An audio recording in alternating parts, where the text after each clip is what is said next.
Buenos días amigos, nos encontramos en un nuevo programa del Journal Cirugía Plástica y hoy tenemos un invitado muy especial, como todos nuestros invitados de todos los viernes. En este caso, nuestro invitado es el doctor Jorge Bisbal, Past President de la Sociedad Peruana de Cirugía Plástica, Estética y Reconstructiva, y que nos va a tocar un tema muy importante para todas aquellas mamás que han tenido sus hijos y se sienten un poco mal porque sus senos están caídos, han disminuido su volumen y se sienten un poco deprimidas por este aspecto. Él nos trae una técnica muy interesante con el título de implantes mamarios en senos postlactantes, que va a hacer de que se recuperen esa forma perdida de una manera, con una técnica novedosa y muy interesante. Así que no olvidemos la ayuda que seguimos continuando con Peru Champs para el evento que venimos preparando para el próximo año. Así que hacemos una breve incisión y volvemos en unos segundos. Con incisión. Todos los días me levanto a las 5 de la mañana para alistar mis cosas y poder ir temprano a clases. Es un viaje largo, pero vale la pena el esfuerzo. Gracias a Peru Champs conseguí una beca en Innova School. El colegio es muy hermoso y las profesoras son muy buenas conmigo. Mi sueño es ser piloto de aviones de rescate y así poder ayudar a personas en emergencia. Más de 2000 champs han sido becados. Tú puedes ayudar a que niños como yo tengamos la oportunidad de cambiar nuestras vidas. Transforma una vida entrando a www.peruchamps.org. Bien amigos, y con lo prometido, dándole realce al programa del Journal Cirugía Plástica, tenemos a un past president de la Sociedad Peruana de Cirugía Plástica, Estética y Reconstructiva, como es el doctor Jorge Bisbal. Jorge, gracias por aceptar nuestra invitación. Buenos días. Tu saludo al público de Radio Miraflores TV Digital, que espera escucharte, y el tema que nos vas a tratar, que es muy interesante. Sí, gracias. En realidad, antes que nada, quiero agradecer por la invitación que nos has hecho y también felicitarte por esta iniciativa, porque realmente es tan importante que nuestra población, nuestros pacientes o futuros pacientes estén informadas realmente con personas o profesionales autorizados, con experiencia de todos los procedimientos que se vienen haciendo en nuestro país, que no son pocos y son muy importantes tomar una decisión bien informada. Así es, y antes de pasar al tema de lleno, recordarte lo que dijo aquí Ricardo Delgado cuando era presidente de la sociedad, que en realidad pues somos 400 cirujanos plásticos titulados, de los cuales 230 más o menos pertenecemos a la sociedad, pero hay 3000 en las calles que se hacen pasar por cirujanos plásticos, estéticos o cualquier nombre que puedan inventar, ¿no? Entonces realmente se convierte esto en un peligro, porque la tasa de complicaciones aumenta también. Pero vayamos al tema. Los implantes mamarios en senos postlactantes siempre es una tristeza para la paciente que llega y dice: doctor, yo tenía mis mamas grandes y ahora mire cómo están, chicas, caídas, ¿no? Entonces usan todos sus términos, hasta colgadas, doctor, se desesperan. Y tú desarrollas una técnica que ya el doctor Johnny Pita la explicó de alguna manera, pero tú vas a un punto diferente, o sea, en qué casos usarlas y en qué casos no usarlas. ¿De qué trata esa técnica? Con la experiencia de más de 25 años en el campo de la cirugía estética, he podido ver y comprender que muchas mamás se sienten muchas veces disminuidas, incómodas, puesto que el embarazo y la lactancia tienen un precio. Sí. Tiene un precio en el cuerpo de la mujer. Es una felicidad inmensa traer un bebé al mundo, pero su cuerpo lo va a sentir. Así es. ¿Y cómo se manifiesta?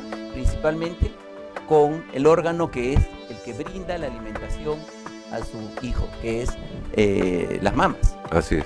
Así que después de terminar este proceso de alimentación, que más o menos se consideran que deben ser 6 meses, es que vienen a mi consulta y por muchos años me decían: doctor, miren cómo han quedado y qué podemos hacer para mejorar esto, porque las mamas estaban muy descendidas, estaban con estrías o estaban con una forma que no era ni lejanamente parecido a lo que eran cuando eran solteras. Sí. Siempre teniendo esa ilusión de volver a tener algo lo más parecido a aquella época. Así es. Y dime, y cuando llega una paciente así, un poquito deprimida, o sea, triste, ¿qué le ofreces? ¿Tu examen en qué consiste? ¿Por qué aquí? ¿Por qué no allá? ¿Qué técnica le aconsejas? Primero debemos saber, y el público debe saber, que el cirujano plástico está formado y conoce para cada problema o patología no solo una, sino 2, 3 o 4 soluciones. Claro. Entonces, en medicina decimos que no hay enfermedades, sino enfermos, ¿cierto? Es decir, en este caso, cada paciente viene con un caso diferente. No todos son igualitos y por consiguiente no podemos darle la misma solución a todos. Entonces, cada paciente es un caso individual y que merece y debemos tratar de evaluarlo de una manera consciente y profesional para poder llegar a escoger la mejor técnica. Vale decir, deben haber por lo menos 3 o 4 técnicas para cada mama. Ah, mira. ¿Okay? Entonces, de esa forma, podemos nosotros, conociendo y dominando estas técnicas, podremos entonces escoger la más apropiada para el paciente. Está muy lejano ese concepto de que yo opero con esta técnica, como si fuera la técnica exclusiva y comodín para que le haga a todos los senos, porque los senos son totalmente diferentes, desde el tamaño, que nunca son iguales, o muchas veces son de diferente tamaño en posición, o que los pezones uno está más arriba, otro más abajo, o diferentes problemas que presentan y que nosotros tenemos que saberlo solucionar con las técnicas que tenemos que ser obligadamente expertos en dominar. Y lo que has dicho es importante para los propios pacientes, porque yo recuerdo un profesor que siempre me enseñó y me dijo, tú cuando entres a sala de operaciones para hacer determinada operación, tienes que entrar con tu plan A, plan B, plan C. Porque una cosa es calcular una técnica quirúrgica X y a la hora de que te encuentras dentro de la cirugía, detectas de que no es la mejor y tienes que utilizar otra. Entonces para eso tienes que estar capacitado y no que suceda como un pseudo cirujano plástico, que me disculpen, pero es un pseudo cirujano plástico que es como el músico que se le cae la partitura y ya no sabe ni improvisar. Entonces debemos y aprendemos varias técnicas. Y es un arte, pues, y eso define que es un arte la cirugía plástica, porque tú puedes pintar y armar de diferentes formas. Y es un arte, pero para nosotros también es una gran responsabilidad. Sí, totalmente. Es una responsabilidad grande ofrecer, porque el paciente solamente espera un resultado, sí. Más el cómo llegar a ese resultado implica nuestra adecuada formación académica. Sí. Es por eso que la Sociedad Peruana de Cirugía Plástica permanentemente estamos haciendo cursos, entrenamientos, diferentes actividades científicas para que los miembros de nuestra sociedad estén perfectamente equipados para poder resolver el plan A, el plan B o el plan C que tú dices. Así es, porque hoy por hoy, por ejemplo, la sociedad, estamos interconectados ya no solamente por congresos, conferencias, simposios, sino también online, con grandes cirujanos extranjeros y expertos. Entonces estamos siempre a la vanguardia. Y el cirujano plástico peruano está siempre en todas, como se podría decir criollamente, ¿no? Todas las técnicas que se desarrollan a nivel mundial se están desarrollando en Perú. Pero hablando un poco más de esta técnica, antes de hacer una pequeñña incisión, como me gusta decirlo, un poquito de historia, ¿cómo empieza esta técnica y qué plano usas? Porque las pacientes lo que saben es que me implante mamario debajo del músculo, encima del músculo, encima o abajo. O sea, exactamente. Tradicionalmente, vamos a hablar cómo es la posición natural y anatómica de un paciente es de pie, de pie y mirando hacia adelante, ¿correcto? Perfecto. Entonces vamos a decir que los planos son delante o detrás de determinado órgano para poder entenderlo claro. Apropiadamente. Tradicionalmente habían 2 técnicas. La técnica retroglandular, o sea, exactamente detrás de la glándula, y la técnica retromuscular, que es más profundamente detrás del músculo, es decir, entre el músculo pectoral y las costillas. Entonces, esas eran las 2 técnicas. Pues bien, la técnica retropectoral es una técnica excelente Es una técnica que permite colocar un implante detrás de este músculo, de tal modo que está bien protegido y el implante está sostenido como si tuviera un brasier interno que está sosteniendo el implante, no se va a caer, no se va a mover porque está ahí y bien cubierto por el pectoral. Pero no todos los pacientes se les puede poner eso. ¿Por qué? Porque a veces hay pacientes que tienen, como los que estamos hablando, nuestras mamis que ya han dado a luz 2, 3 veces, está más caído, está fuera del eje. Es decir, la areola y el pezón no están a la altura del tórax mismo, sino un poco más descendido. Es claro. Entonces que si nosotros colocamos a estas pacientes en esta posición, va a haber una suerte de lo que se llama doble burbuja.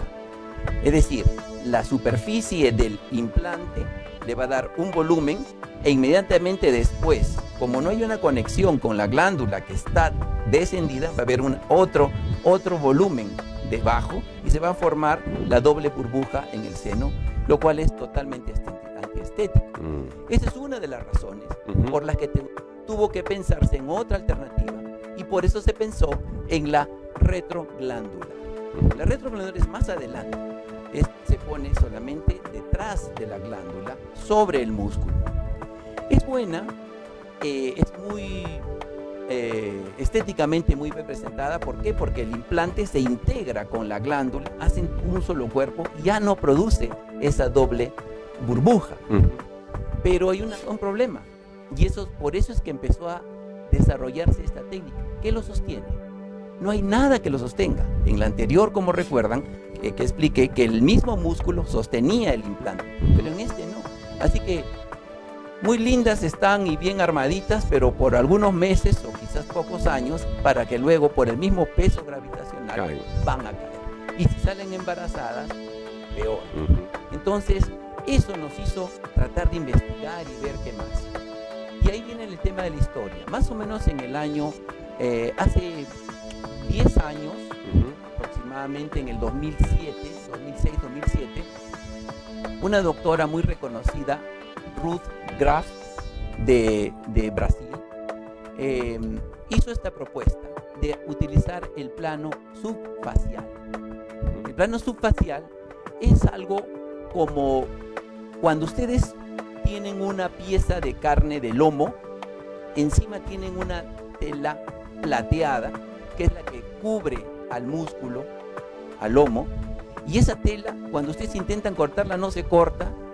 Tienen que darle muy bien con un cuchillo con sierra para que pueda abrirse, y cuando ustedes jalan o morderla, no pueden, porque es sumamente fuerte. Entonces, el concepto era no colocarlo detrás del músculo, ni colocarlo detrás de la glándula, sino un planito más atrás de la glándula, que es detrás de la fascia. Ese plateado que se llama fascia. Entonces el término era subfacial. ¿Por qué hacemos eso? Porque eso nos permite tener el implante en un plano que tiene muchas de las ventajas de las retromusculares, pero también muchas ventajas de las retroglandulares, como hablaremos entonces, ¿no? Pero es una posición muy cómoda para el paciente para poder tener ya como un soporte o un brasier interno que no lo tenía la retroglandular. Perfecto, o sea, tenemos ya una alternativa, amigos, y hacemos una pequeña incisión y en unos pequeños segundos regresamos. Listo. Holmes Private, la infidelidad y la mentira estarán ahora en su escritorio. Bien, amigos, de vuelta en el programa con el doctor Jorge Bisbal, past president de la Sociedad Peruana de Cirugía Plástica, Estética y Reconstructiva. Jorge, explícanos, ya nos has explicado los 3 planos más usados en implantes mamarios, pero ¿cómo clasificas al paciente? ¿En qué casos va bien uno? ¿En qué casos va bien el otro? ¿Cómo lo diferencias? Claro. En realidad, a través de los años, uno va recogiendo de nuestros pacientes todas sus solicitudes, todas sus incomodidades, todo lo que le contó la amiga. Así es. Y todo lo que se informaron también en los medios, en el internet. Google. mismo. Y muchas veces vienen a nosotros a tomarnos un examen, ¿no? Sí, Si es sí, que realmente estamos preparados o lo que dice Google coincide con lo que estamos diciendo. Sí. Bueno, y está muy bien. Lo que pasa es que no siempre la información que reciben es sumamente filtrada, porque es anecdótica muchas Sí, veces, pues. ¿no? Lo que le pasó a un caso de la primita o de la amiga, que no es nuestro background de varios cientos o miles de pacientes en donde ya tenemos experiencia. ¿Qué nos vienen diciendo? Por ejemplo, dicen que cuando en algunos casos a su amiga levanta los brazos y los implantes se suben con él. O si no, que se cogen las manos, hacen un esfuerzo y se nota una diferencia, como que hay rayas producidas por la diferencia entre la contracción del músculo y el producto, o sea, el implante. Hay otras situaciones que hacen que, por ejemplo, que le duele mucho. El paciente le tiene mucho dolor. Todo esto que estoy diciendo son características de lo que pasa con los implantes retromusculares. Yo no digo que no sea un buen implante y una buena posición. Sin embargo, hay que seleccionar el caso para ver que de repente podemos darle otra mejor alternativa. O especialmente también en nuestras pacientes deportistas que tienen músculos muy gruesos, los físico-culturistas, por ejemplo, en donde colocar un implante detrás del músculo resulta muy incómodo, muy doloroso, y a veces hay que levantar o desinsertar ese músculo, y la misma fuerza que tienen estos pacientes hace que el implante se eleve cuando hagas un ejercicio. Entonces es un implante que se mueve demasiado. Finalmente, aquellas pacientes que tienen el tórax un poco separado, es decir, los implantes, los senos son un poco separados, entonces como el músculo se inserta en el hueso que se llama esternón, el hueso central, entonces no permite que los senos se puedan juntar. Vale decir, no podemos generar un escote. Todas esas características son, si esto te lo solicita el paciente, no son buenas candidatas para usar el retromuscular. Claro, porque estamos hablando de post-lactancia, ojo. Claro. Porque una soltera, todo le queda bien. O sea, Exacto. Y es el más indicado para las solteras. Claro. El retromuscular, el más indicado para una soltera, porque además si se pusiera adelante, se le notaría todo el implante, porque tienen generalmente poca Pequeño. cantidad de material mamario, Ujú. de tejido mamario. Entonces, pacientes jóvenes con poco volumen mamario, con una buena posición del pezón, si no tienen estrías, no tienen su piel buena, sin lugar a dudas, yo les pondría un retromuscular, Perfecto. ¿no? Después la lactancia, toda su sensibilidad, su vida íntima, todo estaría perfectamente conservado. Ujú. Pero el otro caso que venimos a hablar es paciente Post-lactante. post-lactante, que ha producido que todos los ligamentos de sostén han cedido, que la piel que se infló como un globo, después se ha desinflado y está como pues laxa esa piel, entonces necesita una estructura, o sea, un implante que puede integrarse a este seno. Y por eso la subfacial consideramos que es, y no solamente yo, sino esto es todo un movimiento mundial de cirujanos plásticos que apostamos hace más de 10 años en una alternativa, en vez no de los retromusculares, sino de los retroglandulares, los implantes en posición retroglandular, Ujú. porque supera por muchas características, supera las condiciones que nos puede ofrecer el retroglandular. ¿Okay? Por ejemplo, a los pacientes con este implante, especialmente lo que hablé, que tienen soporte, nosotros tenemos seguimiento a 10 años y tenemos pacientes incluso que han salido embarazadas, y estos pacientes siguen manteniendo una buena posición en la forma y la posición del implante. Es decir, no se han caído los implantes. ¿Eso con qué técnica, perdón? En la técnica subfacial. Subfacial. En comparación con la Con las técnica otras. retroglandular especialmente. Ya. Entonces, esa es una gran ventaja.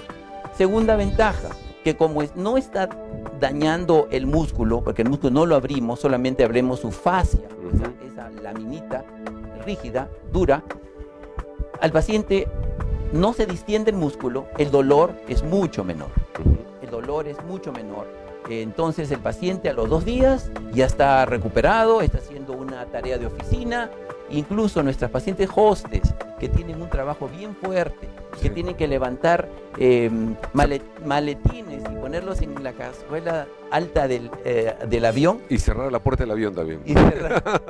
Exacto. Qué loco. Entonces todo eso es factible Sí. con poco tiempo. Y en este mundo en que estamos viviendo, en donde el tiempo es oro, entonces creo que es fundamental presentar esto. Pero más que el tema del tiempo, veo los resultados. Claro. El resultado de una técnica subfacial es un seno natural. Es un seno que le puedo dar más acercamiento hacia el polo central. Puedo mejorar incluso el polo inferior si estuviera muy péndulo, porque puedo traccionarlo a través de esta fascia, subirlo y poder fijar mucho mejor el polo inferior, perdón. Entonces, hay muchas ventajas que nos otorga la técnica subfacial. Una pregunta, Jorge. ¿Te ha tocado pacientes que de repente de jóvenes, de solteras, bueno, le va bien todo lo que se coloque, pero que se colocaron un implante retromuscular y de pronto con la lactancia, hay lactancias pues que son mucho más severas los efectos o la factura que le pasan a la mama la lactancia que a otras pacientes, ¿no? A veces parece que hubieran tenido 3, 4 hijos y he tenido uno. Y de pronto no has visto que el implante está bien colocado debajo del músculo y sin embargo ya la mama está péndula. Entonces se ve como desfasado totalmente, o sea, se ve una cosa colgante y otra bien puesta acá, ¿no? O sea, ¿has visto esos Por casos? supuesto, eso es lo que estaba mencionando, que se semeja a una doble burbuja. Esa es la doble burbuja. Y eso, ahí el subfacial es lo Cuando indicado se- para ti. Ok. Todo tiene una medida. Ujú. Y nosotros consideramos, si es que el pezón está a la altura de lo que se llama el surco submamario, Ya. eso se llama ptosis grado 1. A veces se ven al espejo y tienen el pezón aún un poquito arriba de la proyección, lo que es el surco submamario, pero todo el polo superior está como cóncavo. ¿Ya? Claro. Está gastado, producto de la lactancia, se ha Claro. gastado. Entonces tiene el polo así, pero los pezones están a buena altura, pero todo está cóncavo. Ujú. Ese, o el otro caso, en donde el pezón está a la altura del surco, son los casos ideales para hacer la técnica subfacial. Sí. Que son las de las mamis que han dado a luz 1 o 2 hijos Ujú. y todavía no se le han descendido tanto y que ya están reaccionando, quiero mejorar. O sea, no necesitas hacer la técnica de pexia mamaria o Correcto. elevar el pezón. Cuando el pezón ya empieza a bajar más allá del surco submamario, Ujú. eso sería ptosis grado 2 o grado 3, o bueno, pues ya Claro. larguísimo. Ya, claro. Esos casos, por eso es que la evaluación tiene que hacerse de manera bien concienzuda, ¿no? Esos casos, ya un implante no soluciona el problema de la mama caída.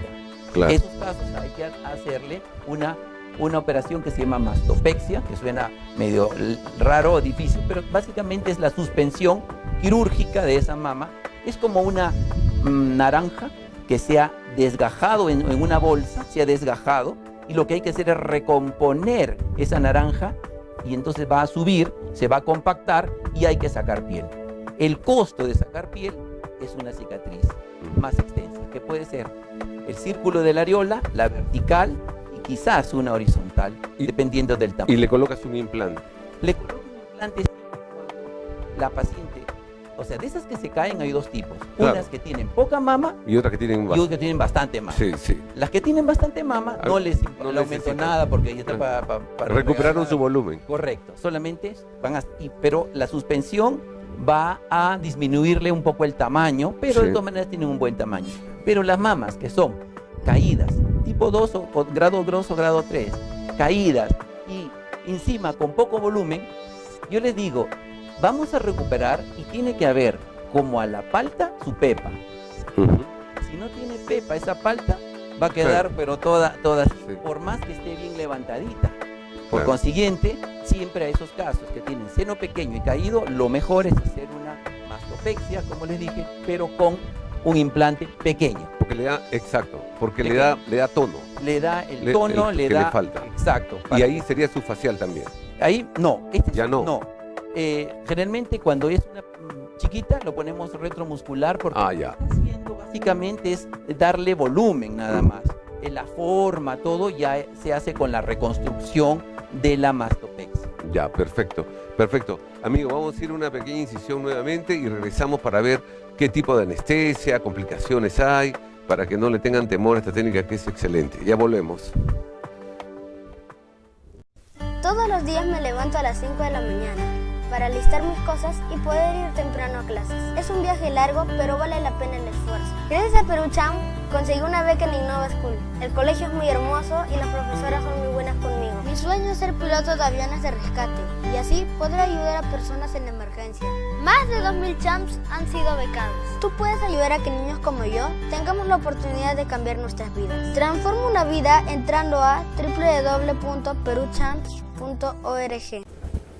Bien, amigo, continuamos con el programa y con el doctor Jorge Bisbal, past president de la Sociedad Peruana de Cirugía Plástica, tocando este tema de implante mamario en todas aquellas mamás que han dado de lactar y que se sienten deprimidas porque la mama se achicó, disminuyó su volumen, se comenzó a caer o colgar, como quieran llamarlo.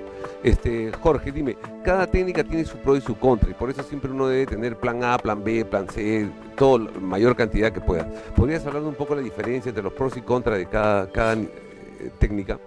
Claro que sí. Como actualmente, y hemos hablado de eso, las pacientes ya vienen con una información previa. Muchas pacientes que vienen con ese tipo de seno, algo caída o que el polo superior se ha consumido, está gastado. Entonces, muchas de ellas vienen diciéndome que quieren ponerse una mama retroglandular. Porque esta nueva técnica no es muy conocida. Claro. En nuestro medio. Entonces, vamos viendo y les voy explicando que la técnica retroglandular, si bien es cierto, ocupó un espacio importante en una época en el desarrollo de la ciencia médica para la cirugía plástica, pero que se ha ido viendo a lo largo de estos años y estadísticamente una serie de complicaciones. ¿Cuáles? Una de las principales complicaciones es que tiene más alto índice de contractura. ¿Qué es la contractura? La contractura es una reacción no perfectamente conocida, pero que produce que la glándula se ponga dura, como una piedra muchas veces, y que exige tener que reoperar a través del tiempo y retirar tanto el implante como la envoltura que le hace el propio organismo. Esto, si lo ponemos en el plano retromuscular, estadísticamente y con series largas mundiales, no pasa del 5% cuando va detrás del músculo, la retromuscular. Pero cuando va detrás de la glándula, esto sube hasta el 30%, lo cual nos parece una estadística muy alta y de mucho riesgo, teniendo que volver a operar al paciente y no dándole la seguridad de que pudiera no pasar otra vez. Sí, pues. Cuando la ponemos en el plano subfacial, hemos hecho revisión de los últimos 10 años y en la calcística mundial y en la mía misma tiene la misma incidencia que la retromuscular, es decir, 4 o 5% de los pacientes, que ya es un número manejable, pueden presentar una contractura. También tiene que ver relación con el tamaño del implante. Si es un tamaño muy grande, pues tiene más posibilidades de producirse esa contractura. Esa es una de los problemas que podría presentar cuando los pacientes me piden que se ponga el implante retroglandular. Otro problema es aquellos pacientes que quieren ponerse un implante detrás de la glándula y algo grandes. Ahora hablaré del tamaño, pero pueden formar un problema que se llama el rippling. El rippling es como un encalaminado que se presenta en la parte superior del escote, y esto es producto de que tienen poco lo que llamamos la camada, la cantidad de tejido glandular entre piel, grasa y glándula que cubre el implante es delgado, es de menos de 2 centímetros. Entonces, cualquier movimiento o ondulación que presente el implante, que por cierto puede tenerlo porque el implante no está lleno, es una bolsa que no está llena al 100%, está llena al 80, 85%. Entonces es como aquellos globos de carnaval Sí, pues. que tienen un poco como de aire. En este caso no está lleno. Entonces eso puede darle Palparlo. alguna ondulación, pero si Y verlo. y verlo. Como no tiene nada que proteja en esta técnica retroglandular, nada, entonces se puede notar con cierta facilidad, especialmente en las pacientes que se adelgazaron mucho. Entonces, otra condición que en la técnica retro o subfacial no se da porque la aponeurosis o este tejido plateado que estábamos hablando lo cubre y es tan firme que evita que se transmita esa ondulación. Y mira, te cuento porque una vez conversando con un colega nuestro, decía que en aquellas delgadas pacientes colocaba el implante y en la parte del polo superior para que no vaya a notarse el rippling. Ahí sí hacía una pequeña incisión sobre la fascia y lo enterraba sobre la fascia o el músculo para que no se palpe, pero solamente en esa parte superior, como una banda. Pero decía, pero qué raro, o sea, de repente estás poniendo algo anatómico y al ponerlo ahí ya la forma de repente cambia, no lo sé. O sea... Sí, en realidad lo ideal es siempre que se trabaja respetar los planos anatómicos del cuerpo, todos los planos, y cualquier modificación debe hacerse de tal modo que cualquier otra persona que tenga que volver a revisar sepa que por anatomía las cosas deben ser así y no de otra forma. Claro. Entonces, cambiar esos planos no es tan válido. Sin embargo, pues en esta guerra hay que utilizar todos los recursos para poder... entonces, hay casos en donde, y últimamente, hay muchos millones de personas que se ponen implantes mensualmente. Hablando en general, por ejemplo, en Latinoamérica. Entonces, ¿qué pasa? Ya los casos se van sofisticando y hay casos más complejos que tienen una serie que se han puesto 2 o 3 veces han cambiado los implantes. Entonces, para esos casos hay estas opciones que son el dual plane, que es un doble plano. Meter el implante arriba en el plano subfacial o retro. Digamos arriba cuando digo que en una superficie circular de la mitad para arriba lo ponemos en el plano retromuscular o subfacial, más nunca en el plano retroglandular, siempre por abajo, y luego empieza a salir, porque el problema de la estética es la parte de arriba, el escote, y al abajo lo que quiere es algo que lo soporte. Entonces, retromuscular en la zona, en el hemisferio superior, y subfacial en el hemisferio inferior, porque la fascia le va a dar el soporte para que no se caiga. Mira cómo uno va combinando ya los planos. Exacto. Eso ya es dominio de los tejidos y dominio de las técnicas, ¿no? Pero en las formas prácticas, para no confundir a nuestros oyentes y nuestros televidentes, esta técnica vendría paulatinamente a reemplazar a la técnica retroglandular. No compite con la técnica retromuscular, pero sí con la retroglandular. Entonces, esto es una alternativa muy interesante, se está posicionando en el mundo y el Perú tiene todo el derecho de tener todas las tecnologías y todos los recursos para que nuestras mamis tengan un seno tan bonito como cuando eran jóvenes. Y realmente estamos en la condición profesional y técnica de ofrecerles estas opciones. Dime, Jorge, la gente se pregunta siempre y por temores también, ¿qué anestesia utilizas para esta técnica, mamas? Cuanto menos haces, usas anestesias más grandes porque te tratas de cubrir. Entonces, a principios de los años 50 se usaba anestesia general, ¿no? Una anestesia general importante, 60 también.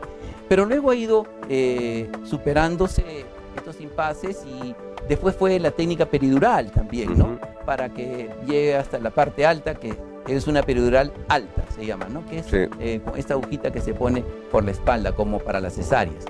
Sin embargo, ahora usamos una técnica de anestesia local intercostal, es decir, se adormecen todos los nervios intercostales que están en la línea media y en la parte lateral, se adormecen, potenciados con un recurso de nuestros anestesiólogos que se llama la neuroleptoanalgesia, que es el uso de analgésicos hipnóticos sedantes a través de la vena, que no es una anestesia, sino es una relajación, un poquito más para el dolor. Pero la anestesia es local, es totalmente local. Lo cual hace que el riesgo operatorio disminuya mucho porque prácticamente todos sus órganos están funcionando al 100%, sus pulmones expanden voluntariamente y solamente que está dormida, pero anestesiado. Y podemos trabajar eso y tenemos unas 4 horas de operación, o sea, de que nos da la anestesia. Sin embargo, esta operación se realiza en 1 hora, una hora y media máximo. ¿Volúmenes máximos que hayas podido colocar subfacial? En la historia de la implante de mamas en el Perú ha ido subiendo. Sí. Desde hace 15 años o 20 años, yo tengo más de 25 años en esta práctica y poníamos implantes de 180, 200 centímetros cúbicos, 220, la abusiva ponía 200, ¿no? Sí. Pero ha ido subiendo, y no solo acá, en todo el mundo ha ido subiendo, y nuestros promedios ahora son entre 300 y 350 centímetros. Sí, pues el promedio. Eso es, ¿no? Y por supuesto, también otra cosa importante, y eso va para nuestros colegas que pueden también estar viendo este programa, la importancia de saber decir no. Esto es fundamental, porque muchas veces, por ese orgullo, vanagloria, hay médicos que no le dicen no a ningún paciente, y los pacientes le pueden pedir, ponme uno de 700 centímetros cúbicos.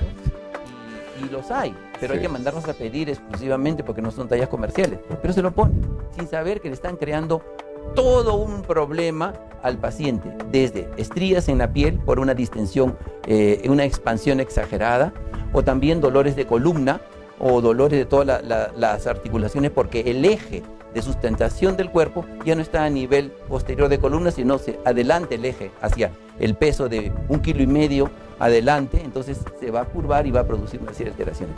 Por eso hay casos en donde el paciente puede pedir cualquier cosa, pero tú por tu formación sabes que tienes que decirle no e irla dirigiendo hacia el punto más correcto. Dime, ¿tiempo de descanso y antes de ello complicaciones con esta técnica? Claro. La subfacial específicamente.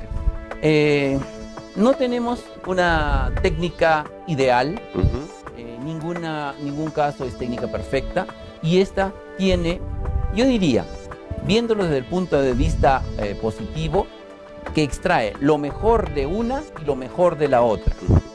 Y por consiguiente también, porque evita una serie de problemas que te da la técnica retroglandular o la técnica retromuscular.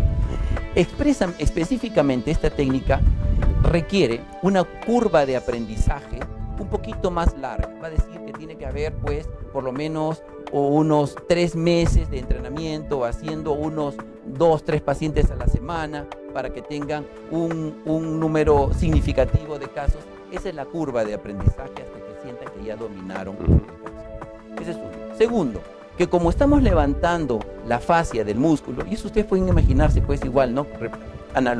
Como el ejemplo que diste del lomo, y levantar cuando ustedes tienen que hacer un buen lomo saltado y tienen que pelar esa fascia para que pueda después cortarse el músculo. Entonces puede sangrar. Por consiguiente, hay una forma como trabajar. Tienen que tener, por supuesto, buenos equipos electrocauterios potentes, que puedan hacerse la cauterización de todos los vasitos, y de esa forma evitar el peligro de un sangrado, y por si acaso dejando un dren que se quede el paciente. Y además, otra cosa, la prevención no lo es todo, pero es gran parte del éxito de una cirugía. Nosotros siempre dejamos al paciente bajo control por lo menos 24 horas. Es mejor siempre. Porque de esa forma podemos, en el hipotético caso que pueda el paciente sangrar, inmediatamente se le puede dar una solución que es muy sencilla, muy rápida, pero que si no se atiende en el momento puede ser dramática. Como en cualquier plano, ¿no? Como en cualquier plano. Este plano también está con eso. Entonces, pero o sea, las complicaciones, como les dije, pueden ser el sangrado, ¿no? Que es una de las cosas más importantes. Y los tamaños, no ponemos más de 350 centímetros cúbicos. Que es un buen tamaño. Que es un tamaño suficiente. Sí. Suficiente. Eso también depende de la altura de los pacientes, ¿no? Perfecto, Jorge. Creo que ha sido bastante ilustrativa tu exposición aquí. El tiempo siempre es traicionero. lamentablemente, pero ha sido un gusto y un honor para mí tenerte en el programa. Le ha dado un realce importante al Journal Cirugía Plástica, y lo único que queda es tu despedida a nuestros televidentes, y espero que no sea la última vez, ¿no? Que Gracias. vengas con algún otro tema interesante. Bueno, en realidad nosotros estamos como un libro abierto, siempre tratando de estudiar, estudiar y estudiar. Poder traer las novedades, poder ofrecer a los pacientes las mejores condiciones. Pero en este momento yo quiero felicitarte porque, como empecé esta presentación, porque no es fácil hacer un programa de este tipo. No es fácil poder sacar a los médicos de sus centros laborales y poder presentar y poder dar estos conocimientos. Pero tiene que haber una chispita de respeto y cariño al público para poder hacer lo que estás haciendo, ¿no? Gracias, gracias. Quizás dejar otras actividades que muy bien lo haces como cirujano plástico profesional, pero dedicando este tiempo a este tipo de programas que estás realmente enseñando al público las cosas como son, no lo que dijo la abuelita, la tía o la prima, o porque muchas veces por tener miedo no se hacen cosas, o por desinformación, o porque personas dicen cosas que realmente no son. Estas son palabras autorizadas de profesionales que nos hemos formado por muchos años para decir las cosas con solo la intención no de vender nada, porque aquí no estamos vendiendo nada, estamos ilustrando, enseñando para que no se diga que la ignorancia es atrevida, como pasa cuando hay personas que hacen estos procedimientos sin tener ningún conocimiento de lo que Sí, debe ser. y hay bastantes. Así es. Bueno, amigos, ha sido un gusto, y nos estamos viendo el próximo programa con un nuevo tema que también va a ser súper interesante. Gracias por su atención. Bye.